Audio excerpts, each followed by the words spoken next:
Welcome to the Goal Podcast, news and commentary from Gun Owners Action League, your leading voice for the Massachusetts gun owner.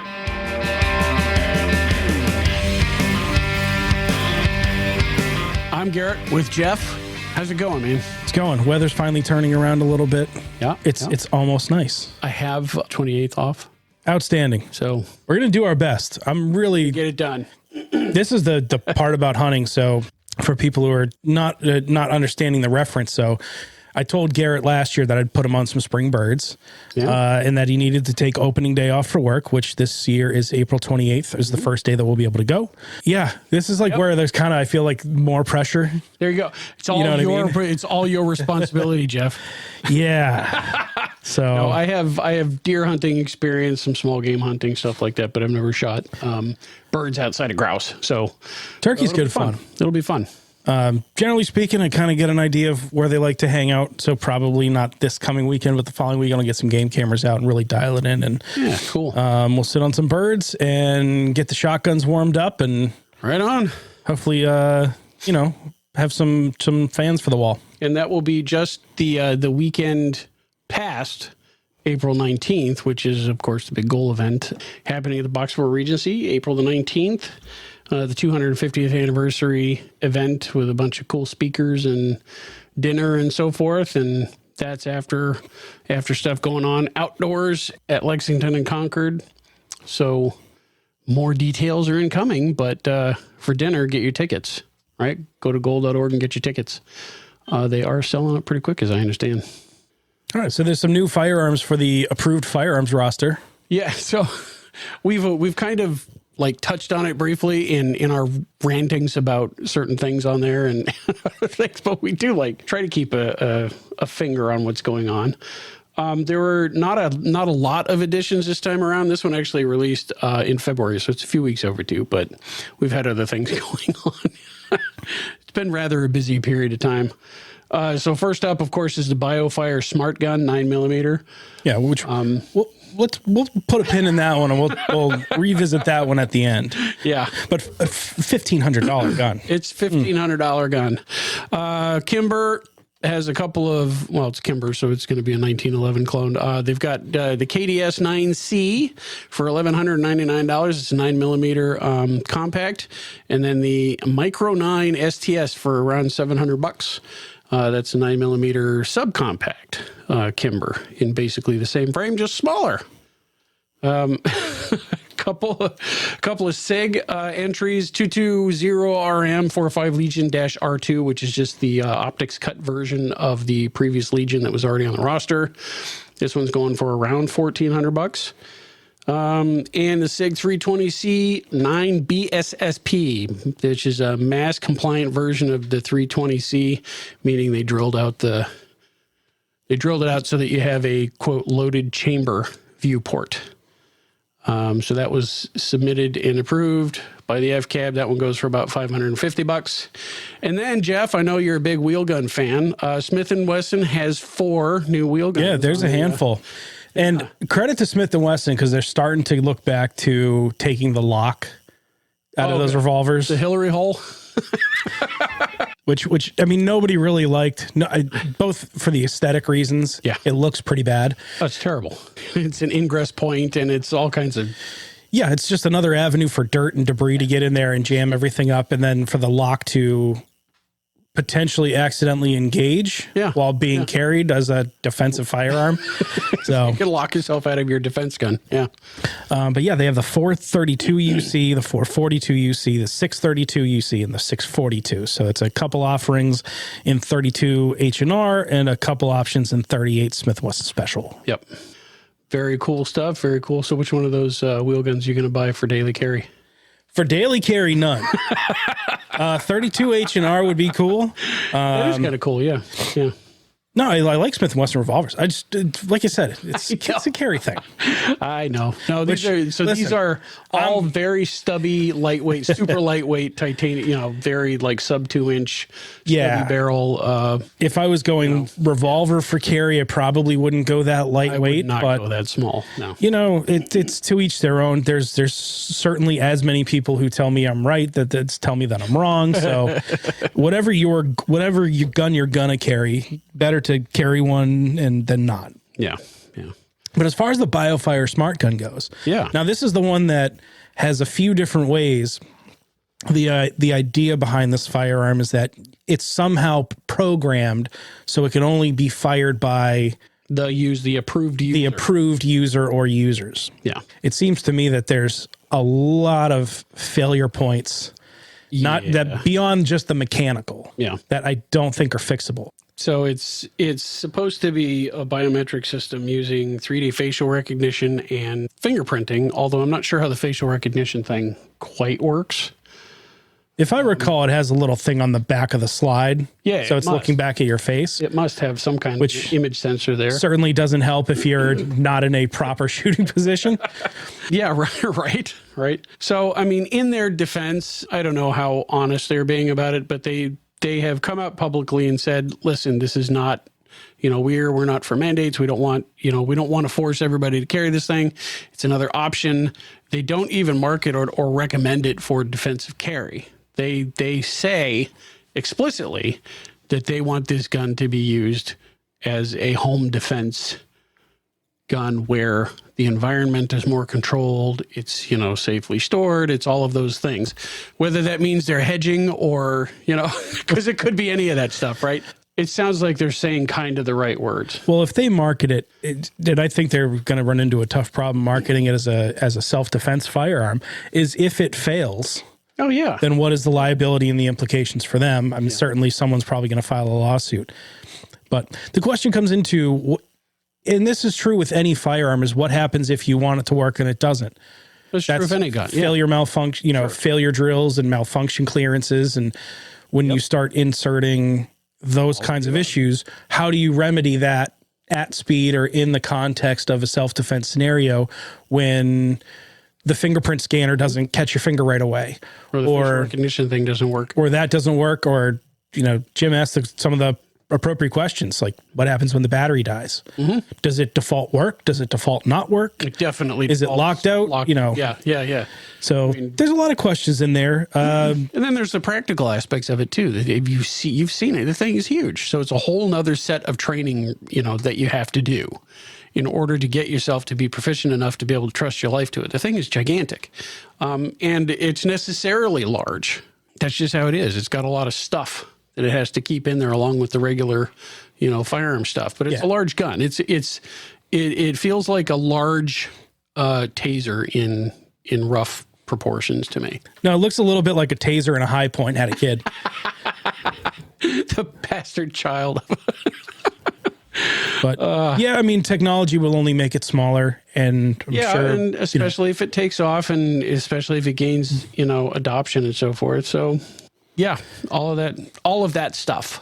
And it's only a smooth $1,500, Garrett. It's only a smooth $1,500. Break out that checkbook, right? Kids don't need to go to college, right? Like I can buy a very reliable gun and 1,000 rounds, and $1,000 worth of ammo, a bunch of ammo, and a good rapid access gun safe to put it in. Everybody's got their choices. Anyway, that's the updates to the approved firearms roster. Moving on to news now. So President Trump, we are just over 2 months into Trump's second term. I know that people listening and even people who don't listen are going, my God, feels like it's been 3 years already. Whether right or wrong, it feels like it's been a long time. So one of the things that he did very recently is his executive order on gun policy. Right. And we kind of touched on it a few episodes ago. Is it a plan for a plan? Is he actually doing stuff? Who knows? I came across a little bit of a thing from the new Attorney General, Pam Bondi, that I thought was interesting. Well, let's go through it and then we'll talk about whether it's interesting or not. It's so the Attorney General has issued an IFR, an interim final rule, which makes some changes with regard to the appeals process for people who have firearm disabilities. Okay. So as everybody listening to this knows, the Gun Control Act of 1968 sets prohibitions on all felonies plus, some other stuff. When you say firearms disabilities, it means that an individual is not able to possess, carry a firearm. Exactly. Doesn't mean the firearms for, physical ailments and... Right. Doesn't mean that the gun's in a wheelchair or anything. It means that, right. So under the Gun Control Act, it's all felons plus some other, some violent misdemeanors and domestic issues. Right. They're prohibiting factors. What a lot of people don't know is that under that same law, you're allowed to petition to have your rights restored if you can show that you're not a dangerous person, et cetera, et cetera. So the default position has been once you're a prohibited person, you're prohibited for life. Which broadly speaking is true, but there is an appeals process. There's an appeals process on paper, okay? The reason that people don't know about it, this, appeals is because it never happens. Oh, it's certainly not advertised. Right, hey, have you been declared prohibited? Contact your local ATF agent. They don't go out of their way. Years ago, the Attorney General, who is supposed to be the person who, oversees this appeals process. Yeah, it's officially under their umbrella. Yeah. So years ago, they delegated this authority to the ATF. Okay. Great spot. Yeah, perfect place for it. So they delegate this authority to the ATF, and Congress gets really upset about it. And my memory on it's a little fuzzy, but this is like the early 90s. I think it was our good friend Chuck Schumer who led the effort to hamstring this process. So what Congress has done since 1992 is they add language in the form of a rider to the ATF's appropriations. And they say, here's your budget, but you're not allowed to spend any money on processing these appeals. Which, when I talk about the administrative state and government overreach and all that, this is the kind of stuff I'm talking about. You have a right to have your rights, restored, but Congress has chosen not to fund it. So you don't really have a right. So as it is, the law is written this way. The Attorney General has this power to process appeals. That power has been delegated to the ATF, and Congress said, well, people have that right to appeal, but you're not allowed to spend any money processing it. So since 1992, you haven't really had a process. Last week, Pam Bondi published an IFR, which is document number 2025-04872, if you're interested in checking it out, in which she's rescinding that delegation of authority to the ATF. She's saying, no, this is no longer the ATF's problem. We're going to handle it ourselves. The rule also does away with a long-standing, ATF rule about how the appeals are processed, right, internally. So it does away with their policy, all right? So the IFR is in its comment period until June 18th. Hearing this little tidbit, which has actually kind of gone under the radar, it's not being widely talked about. But to me, it feels like a small step in the right direction. Well, I think it's absolutely great that someone can at least have the opportunity to appeal. Doesn't mean they're going to win, but at least you have the ability to have yourself heard. Yeah. Is this going to make waves? No. I mean, what are we talking, a couple hundred people a year, something like that? Petition your government, so to speak. To me, it just feels like one of those things that should not reside in the executive. Oh, I agree. It should be part of the judiciary, the court system. Hey, we want to file a motion to, waive this restriction or whatever. I agree wholeheartedly. Go plead your case in front of a judge. Right. You're going to have your enumerated constitutional rights denied or allowed. Although we will talk about judges. So, it's one of those things where, when the executive is in your favor, it's very tempting to say, "Oh, just let them do their thing." Yeah, but especially you plan for when you're not when your guy's not in charge. Compared to some of the behavior and attitudes we've seen come out of district court, district judges, which we're going to talk about later in regards to Duncan v. Bonta. So anyway, that will be fleshing out. I'm kind of interested to see if this is like it or if they do any more substantive stuff. So like the name Range comes up when you start talking about restoration of rights, like Brian Range, what was it? Food stamps? Yeah. Anyway, so for the process of restoration of rights, it's not pistol braces, but it's, but It's a small step, maybe in the right direction. I guess we'll see. But looking at the Supreme Court, so we're still on SCOTUS watch for Snope, Ocean State Tactical. They still have not moved. Crickets. Still nothing. But nothing new on Snope or Ocean State Tactical. Still in a holding pattern.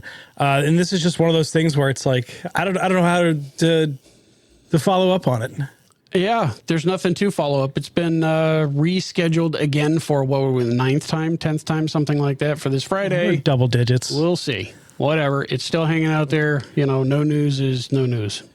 But they may get a little bit of spurs put to it because Duncan v. Bonta is making its name again. So Yep. Good this old is a Ninth case Circuit. that most people have heard. I mean, we've talked about it on the podcast before. Most people in the Second Amendment world have heard of this case. It's been going on forever. This has been going on since mid-2018, and I want to highlight the timeline here, not so much to point at the courts, but to also paint into perspective the timelines we're looking at when we talk about lawsuits that Goal is filing. This is realistically kind of timelines that we're looking at. Yeah, when you look keep at this stuff in mind when you say just start to sue 'em and finish. get it overturned. Yeah. So this goes all the way back to mid-2018. It was a case challenging California's magazine ban capacity limits. So the law was originally declared unconstitutional by Judge Benitez in April of 2019. That led to California's Freedom Week, where people could buy magazines for their firearms without being, Sold more magazines that week than ever in the history without the of it. thumb of government deciding which ones you can and can't buy. Yep. The Ninth Circuit Court overturned that ruling in August of 2020. They also granted an en banc hearing. That en banc hearing confirmed the Ninth Circuit Court decision in December of 2021. Duncan's attorneys filed their writ of certiorari in February 2022. It was distributed for conference in May 2022, redistributed in June of 22, right after Bruin was decided. So Bruin was decided June 23rd. Yep. In the wake of Bruin being decided, this case was GVR'd on June 30th. Yeah. So it was granted cert, the ruling was vacated, and it was remanded back to the lower courts. Basically, the court saying, hey, in light of this new decision, you need to rethink your decision. Yeah. So just from there, we're going from mid-2018 to mid-2022. So California, now this is just California being petty, and it seems to be a theme with them. Yeah, of course. Once they got the GVR case, to stall it as long as possible, they sent it all the way back to Judge Benitez to make him redecide. And of course, he found the same way as before, and why wouldn't he? Why wouldn't he? Yeah. It was unconstitutional before, and it's still unconstitutional. But it takes time, and it runs out the clock. That's the point. Benitez issued his decision, and then it went straight to an en banc review. And this is where we're at now. So that en banc review of Benitez's re-decision in the case determined that the ban is constitutional, and their new logic is that magazines aren't arms, they're accessories. Yeah. And that's that. That's the rationale. The court claims that standard capacity magazines they actually kind of dip back and forth. They say they're neither arms nor accessories necessary to the ordinary operation of the firearm. They said the founders, the framers of the Second Amendment, protected the right to keep and bear arms, not arms and accoutrement, which was how it was generally referred to at the time in other publications to cover not just the firearm, but things like cartridge boxes and rifle scabbards and bayonets and flints and spare odds and ends and parts. They said that, it was common for some people to refer to accoutrements separately, and the framers knew that. So the fact that they didn't add it in must have been intentional as a way to backdoor constrain the scope of the Second Amendment.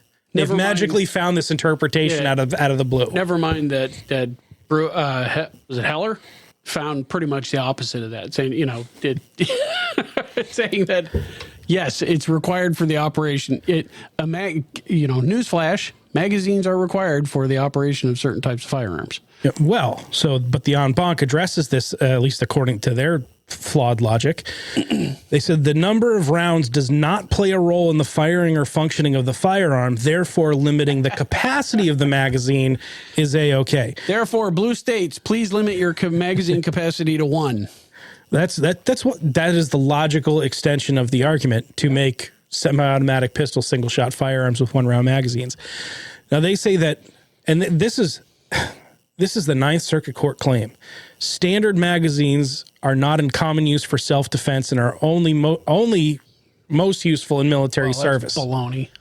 That's their argument, that the entire rest of the country, no firearms are used for self-defense with the magazines that come with the firearms. Yeah, it's complete bunk and patently false, but, that doesn't stop them from saying it. Now, what frustrated me is there was also a takings clause issue that came up in this case, and the en banc panel ruled that the law does not violate the takings clause, specifically citing the First Circuit ruling in the Ocean State Tactical case. Yeah, which we might have had to, It'd be real nice if the Supreme Court weighed in on that. It'd be really cool. Maybe said something about that. So the question for the Supreme Court is the lower court is being openly defiant of the Supreme Court. Thumbing their nose at Bruin and Heller and So what do you do?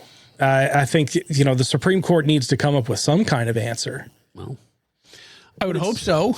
But it's the petulant, they're just the Ninth Circuit Court are acting like, these are judges for a circuit court, and they're acting like petulant children. Yeah, because it reminds me of... They have their own little agendas, and they're like, oh, no, I'm going to do what I can to find that way. It reminds me of if you tell a child to sit down and be still, and they go, well, I'm not going to breathe because breathing revolves me moving, and then I'm not sitting still. Anybody who has like a sibling knows, I'm not touching you. I'm not touching you.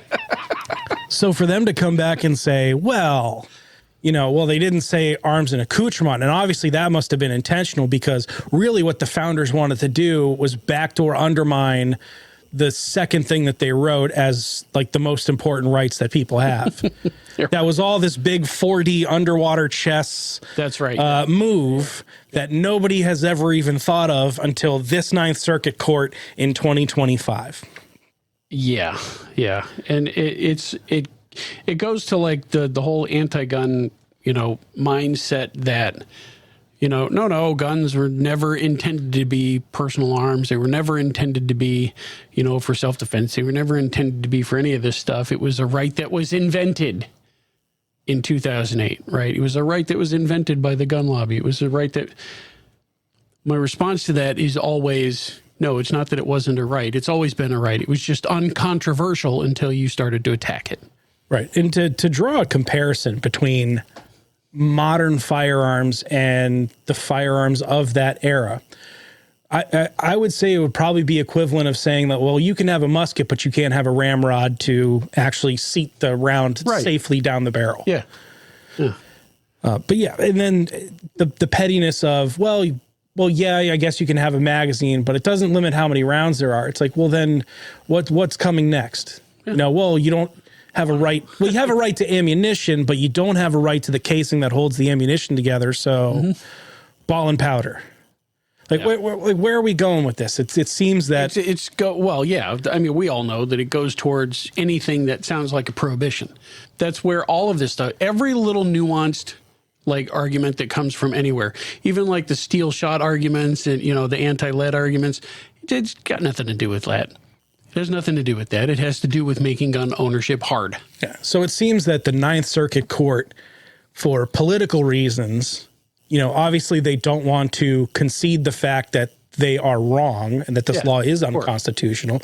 So they're openly thumbing their nose at the Supreme Court and saying, well, you guys fix it, and therefore I don't have to make the decision. Yeah. It's meanwhile, the Supreme Court's sitting on their thumbs doing, I don't know what they're doing up there. So this may actually put a little bit of a spur or a little bit of heat to some of the cases that are on the docket, whether it be Duncan v. Bonta, which they already granted cert to this case to GVR it back in 2022. So it should be shoe-in for getting granted cert again. Yeah, it should not be the world's biggest lift to grant it cert again and to rule on it officially. The merits have already been decided and approved and all that. And either by extension rule on Ocean State Tactical, or take the Ocean State Tactical case and maybe combine Duncan v. Bonta and Ocean State Tactical as a combined case. I don't know. I don't know. The rose-colored but glasses. That's the tea leaf what their stuff. plan is. Maybe that's why Ocean State Tactical's been on in the revolving door all this time. I don't think so. But either way, it's the circuit court and the open defiance of lower courts to pretend like the Supreme Court has no authority is got to go. Yeah. Almost sounds like a constitutional crisis, Garrett. Oh, man. All right. So we've got just a couple of episodes left between now and April the 19th, the 250th anniversary of the shot heard around the world. And we wanted to veer off just a little bit because a lot of this story has been told many times in many different venues by the good folks at Project Appleseed. Yeah, that Project Appleseed falls under the Revolutionary War Veterans Association, RWVA. And if you've never been to or never experienced Project Appleseed and what they do, I say it is dollar for dollar the best marksmanship training you can find anywhere on the planet. You're going to shoot a pile of rounds over the course of 2 days. I have taken a lot of classes. I've gotten, my share of certificates, but my rifleman's badge is one that I feel like I really earned and had to work for. They don't give those things away. No, they do not. You got to actually earn it. And it's not terribly, it's not trivial. Not trivial, right. It's not terribly easy. But you will, no matter what level of shooter you are, by the end of that clinic, you'll be a better marksman. Without question. Yeah. So anyway, but part of what they do is throughout the course of the event, they talk about the battles of Lexington and Concord, April 19th, 1775, the story that surrounds it, and really the importance that the skills of the rifleman at the time, the skills of marksmanship and what it actually meant to the winning of the Revolutionary War. Yeah. So it's they do a tremendous job telling the story. So we're really just taking their lead and adapting it for this. The format of the clinic, just by the way, is really cool too. So they tell the story, but they tell it kind of in pieces throughout the day, kind of like, you shoot for a while, you learn a lesson, you take a break, and then during the break they'll tell you some of the story. So you get like the full experience of the history and the instruction. So it works out really well. So anyway, so we're going to start with part one. Part one of the 175 part epic. No, I'm just kidding.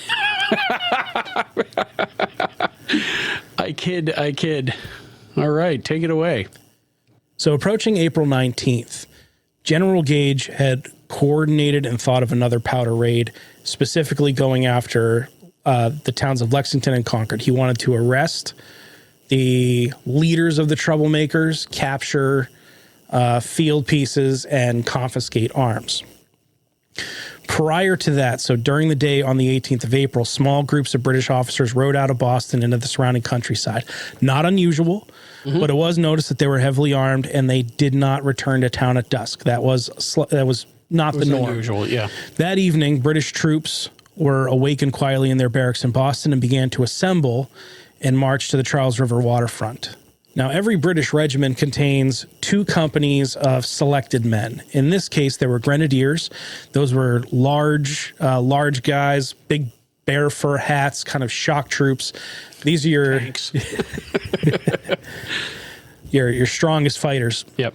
There was also light infantry, and they were well conditioned, agile, lightly equipped compared to the grenadiers, but they were very fierce fighters, scouts, and skirmishers. So Gage's plan uses grenadiers and light infantry from several regiments for this powder raid, leaving the ordinary troops back behind to guard Boston. So, the regular redcoats, hey, you're guarding the fort. We're sending out the big boys for a display of force. Now, this had not been practiced before, and the officers and their men were not used to working together. So while they were handpicked for their individual skills, the troops were green in the sense that they had never faced combat together.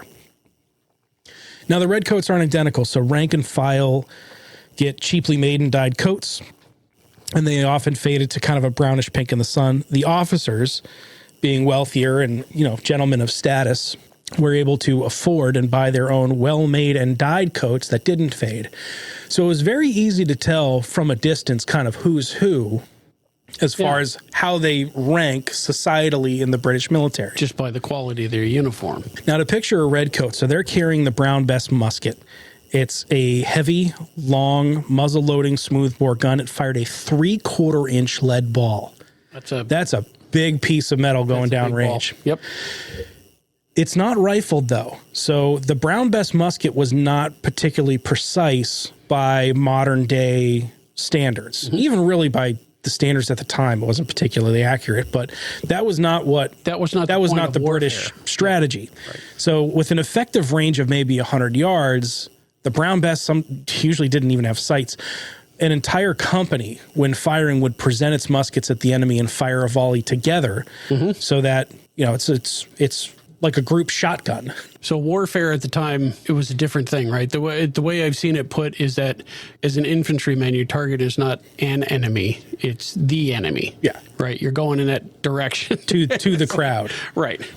So after one or two volleys, the British tactic would be, fire one or two volleys and then bayonet charge. Now, a bayonet was a 16-inch steel spike on the end of a musket. That's a very big limey Brit on the other end of it. Very, very angry. A well-trained soldier could fire 4 rounds in a minute from a Brown Bess, and as they left Boston, the Redcoats, as they prepared, each carried a full cartridge box of 36 rounds. So General Gage being somewhat secretive, so he's playing his cards close to the chest because he's now had failed powder raids, intelligence has leaked, and it's becoming rather an embarrassment. So even though colonists had already learned that there was a powder raid upcoming, they knew the purpose of the raid. Gage really only ever told his most senior officers, advisors, and trusted individuals about the particulars, about the details of exactly where they were going and exactly what they were doing. Rumor has it that the official plans ended up being leaked to the colonists by means of Gage's wife. Yeah, who was a colonist. The popular rumor, she was a colonist and was much more sympathetic to the American cause than Gage was. So the thought is that she was the mole. But the leader of the raid was Lieutenant Colonel Francis Smith, and he was a cautious, kind of by-the-book soldier. His second in command, which would lead the advance guard of the light infantry, was Major John Pitcairn. Now, Pitcairn had previously written that he had so despicable an opinion of the people of the colonies that he wouldn't hesitate to march with the Marines he had to any part of the country and do whatever he was so inclined to do. And that he was satisfied that no one here would have the courage, the gumption, or the ability to attack regular British troops. Rabble in arms, right? That's the way they look down on people. Now, for his part, Gage thought, should hostilities happen, probably be, not too coordinated, not too numerous, and not too enthusiastic. Probably just a couple, troublemakers. However, he was persuaded that there was not a man amongst them capable of taking command or directing the motions of an army. So he had a somewhat underestimated view of what the colonists could put together. Now, while the British regulars were assembling on the banks of the Charles River, Paul Revere was putting his plan into action. So the first part was a signal, and that was the famous, 1 if by land, 2 if by sea. The lanterns hung in North Church. That signal was actually part of a backup plan in case some of the messengers couldn't get out of Boston. It would be visual for other people to get. One of the messengers, William Dawes, was a leather merchant, and he did get out by land across Boston Neck just before it was closed down by British troops.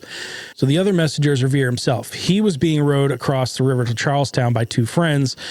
Now, as he's going across the water, there's, a lot of moonlight, and there's really not a lot of places to hide a boat on the water. Despite the moonlight, Revere and his friends tried to stick to the shadows and the trees and the buildings on the south shore. They rowed quietly and passed by unseen right into the guns of the HMS Somerset anchored in the middle of the river. So they actually rowed close enough into the boat to kind of hide out of sight. When he landed, Revere's loaned a horse named Brown Beauty. He headed west towards Lexington, but soon ran into one of the British patrols who gave chase. He's got a better horse and he knows the territory, so he escapes, but is forced to ride the long way around north to get to Lexington. As he goes, he spreads the alarm throughout the countryside. Not with, the traditional, the British are coming. It's not like that. Remember, the colonists all still thought of themselves as British, but of course it was the regulars are coming out. He must have also said something about where the redcoats were heading, to Concord. The important thing is that he tells men who spread the alarm further along by riders, by alarm bells, musket shots, bonfires. Spreading the alarm was a community project, not a one-man show. So he goes, blowing through the countryside. The alarm takes off and catches fire on its own, spreading to, houses, towns, and so forth. Around midnight, Paul Revere makes it to Lexington, where John Hancock and Sam Adams are hiding out, and warns them that the redcoats are on the way. The alarm is sounded to muster the local militia. Half an hour later, Dawes rides up as well. As they leave to ride on to Concord, they meet a Dr. Samuel Prescott, himself from Concord. What's he doing in Lexington at 1 a.m? He's been courting his fiancée, Miss Lydia Mulligan, a renowned beauty of the area. Prescott is a high son of liberty himself, and when he finds out what Revere and Dawes are up to, he joins them. As they head towards Concord, the three of them leapfrog up the road, alerting households as they go. But before too much longer, they run into another of the patrols of the British officers. Dawes and Prescott whip up their horses and they escape. Dawes falls off of his horse, passes out of the story, but Prescott makes it through to sound the alarm in Concord. Revere is captured. One of the officers claps a pistol to his head and asks him his name and his business. Revere not only gives his name and his mission, he also tells his captors what their mission is. And he says they should tell their commander to avoid Lexington because 500 militia are already mustering there. The officers are skeptical, but then they hear a volley of musketry nearby. At that, the patrol takes Brown Beauty and rides off towards Boston, leaving Revere to walk back to Lexington. So while that's all happening, in Lexington, the whole town's awake. Candlelight in the windows. The whole militia was turning out, from teenagers to elders. There was 70 or more in total, standing on the village green under the moon, muskets loaded and ready. I mean, they've heard the call that the troops are on their way. The militia leader was there. Captain John Parker was at 46 years old, and he was in the process of dying. So Parker had tuberculosis, and it is fatal since there was no treatment at the time. But he was put in charge because he was a veteran. And he's also, the guy that turned up in the middle of the night, coughing, sick, ready to fight. Yeah, ready to go. So in the 130 years that Lexington has been settled, in those generations, many of the families had remained and, intermarried. So, roughly about a quarter of Captain Parker's militia are family members, extended family members. There were 3 generations of Harringtons. There were 8 father and son pairs on the green at that night. They got up for the alarm, and the redcoats hadn't appeared yet. Hancock and Adams were fussing about getting ready to leave, so Captain Parker told his men that showed up, the militia, says, go ahead, get out of the cold, but don't go far. Stay within the sound of muster drum, stay within earshot. So he asked for a couple of volunteers to ride scout towards Boston to see if the regulars were really out, to make sure it wasn't a false alarm. Buckman's Tavern, the famous Buckman's Tavern. Yeah. Buckman opened up his tavern, and it was warm and inviting for all the reasons of, hey, we're here, might as well get a drink. For liquid reasons as well. Yeah. Little liquid courage to warm you up from the cold. So a lot of the men decided to, hey, let's just go into Buckman's. But it didn't do well to carry loaded muskets indoors with candlelight around. Yeah. So what they did was, and this was appropriate at the time, the easiest way to discharge a musket is to fire it. Easy way to unload it. So they all fire a volley into the air to empty their muskets to go into Buckman's Tavern. And not that far away, Revere and his captors heard that noise. So when they heard that volley of gunfire that we just mentioned a few minutes ago, and let Revere go, that was the militia on Lexington Green. Unloading their muskets so they could go have a pint. Yeah. Now, it's important to note, so, Gage did tell the commanding officers kind of the overall plan, but none of the other people really knew what was going on. Right. They just knew when and where they kind of needed to be as far as scouts and everything else. So to have Revere not only say, hey, this is exactly what we're doing, this is exactly what you're doing, and by the way, there's 500 militiamen waiting for your folks. And then bam, bam, bam, bam, bam. all of a sudden there's this huge volley of gunfire.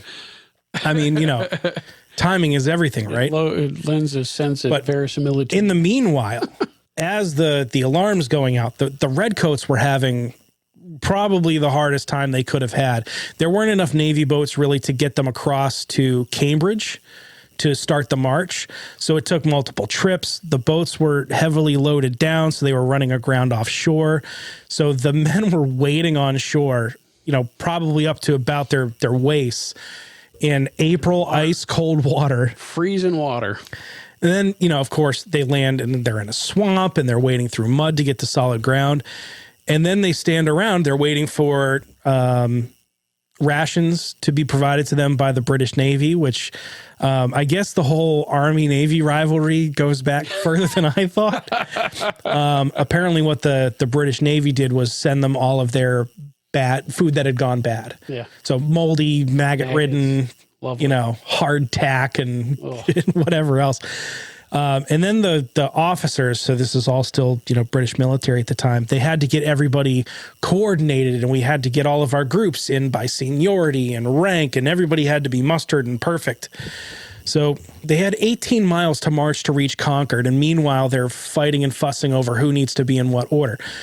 So the alarm started by Revere reached all the way to the New Hampshire border, 30 miles away at this time. Finally, the British march gets underway at about 2 a.m., heading west through Cambridge. The British soldiers didn't know where they were heading or why. In the distance, they can hear bells, musket shots, bonfires. So Colonel Smith decided that General Gage needed to know the countryside was under a state of alarm and sent couriers back to Boston to let him know. Smith also sent Major Pitcairn on ahead with the faster marching light infantry trying to make up that lost time before dawn. So the cat's kind of out of the bag and they need to move quick. So soon Pitcairn and his men met up with the patrol that had caught and released Revere, who tell Pitcairn that colonists know what the mission is and that there's 500 militiamen waiting up ahead at Lexington. So Pitcairn stopped leading his companies and issued the command to his men to load their muskets. With loaded muskets, they resumed their march towards Lexington. So by the time dawn rolls around April 19th, 1775, the militia scouts that Captain Parker had sent out had been stuck behind the marching redcoat column. Yeah, they want to get caught. You obviously don't want to get caught. And, excuse me, can I pass to the left? Pardon me. But only around that time did one work his way around and get back to Lexington shouting the alarm that, oh, by the way, this isn't a false alarm. The British are coming. They actually are coming. Parker had his drummer, William Diamond, sound the marching drum for recall, but only 30-something men formed up on the green by the time the redcoats came in sight. Parker needed every one of them. There are many versions of what he said, but what was heard by Paul Revere, who was supposed to be within earshot, was the first man who offers to run shall be shot down. So Parker was saying this essentially to his family. Yeah, he was related to everybody. Let the troops pass by. Don't molest them without they being first. The Lexington Green is triangular in shape, and Parker's formed up his men at the point furthest from the road from Boston to Concord. Knowing that Concord is the regulars' destination and that the military stores there have already been removed or hidden, he may expect that they'll turn left up the Concord Road, pass by, and return disappointed later on that same day. He will yield the road to the king's troops, but maintain the right of an Englishman to stand peacefully in arms. Many of the townspeople gather near the green as observers. It's a little show of force. Yeah. Passive show of force. The first 3 companies of British light infantry to arrive in the green are led by a hot-headed junior officer by the name of Lieutenant Jesse Adair. Perhaps unwilling to have the militia on his flank, he turned his force to the right towards the colonists rather than up the Concord Road, and he deployed them facing the militia. A British officer rides between them. Lay down your arms, you damned rebels. Disperse, damn you, disperse. Maybe 60 militia are on the green now, facing over 250 regulars. Parker sees he's badly outnumbered, orders his men to leave the green. As they begin to leave, carrying their guns, a shot rings out. Spectators agree that it comes from neither the militia nor the British line. Perhaps an officer's pistol or a shot from a civilian onlooker. Without orders, the Redcoats fire first a few shots and then a full volley at a range of 60 yards into the retreating militia.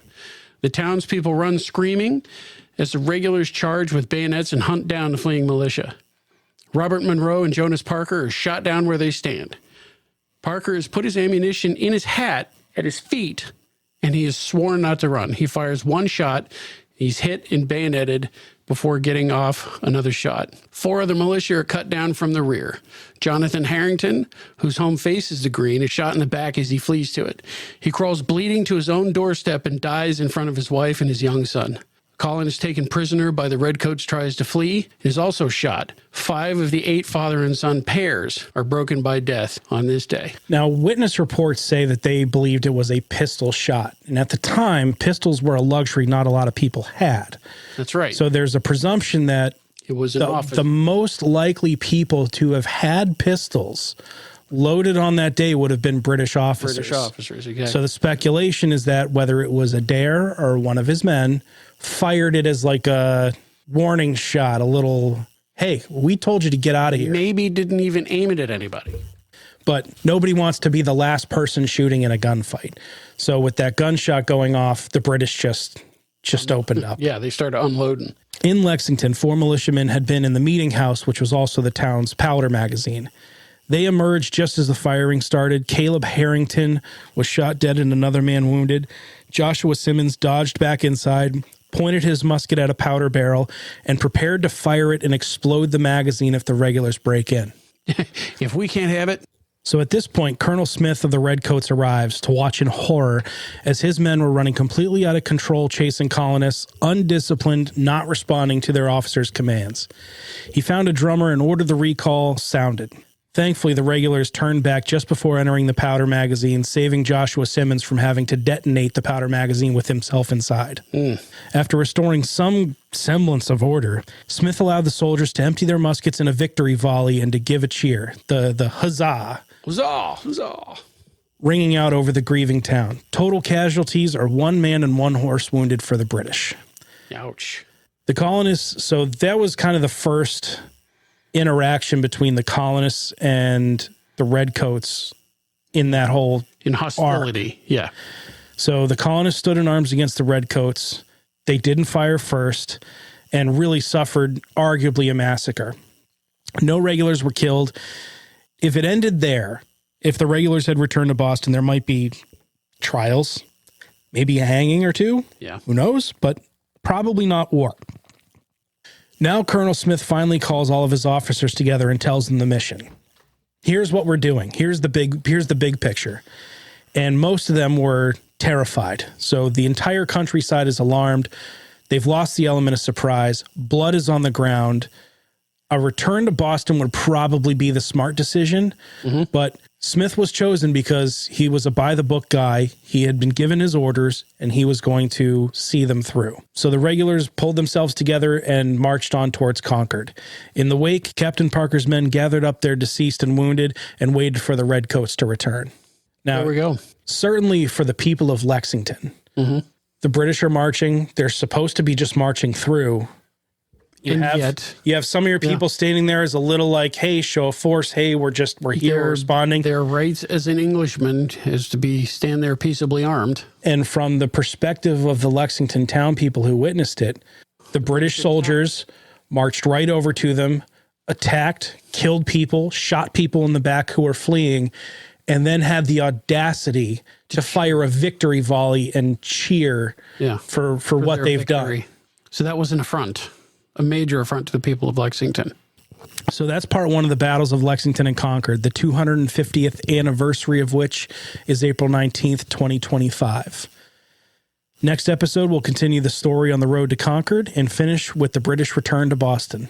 Really, really cool stuff. Remember, go to gold.org, get your tickets for the April 19th event at the Boxborough Regency. We'll all be there. A bunch of really cool speakers. Cam Edwards, Doug Hamlin, EVP of the NRA is going to be there. Colonel West, DeKellar. A whole lot of really folks. Cool stuff. Really we have some great speakers. It's going to be a good time. Yeah. So without further ado, that's going to do it for today. Thanks for listening in. Be sure to subscribe to the Goal Podcast and check us out on Facebook at facebook.com/Goal Podcast MA, on YouTube at the Goal Podcast, or on Twitter at Goal Update. To join Goal, visit goal.org and click the Join Renew button at the top of the homepage. If you have a topic you think we should cover, if there's something going on in your club or town, or if you have a question for the mailbag, shoot us an email at goalpodcast@goal.org. The Goal Podcast is a production of Gun Owners Action League of Massachusetts. The views and opinions expressed are those of the hosts and guests and do not necessarily reflect those of Goal, its staff, or affiliates.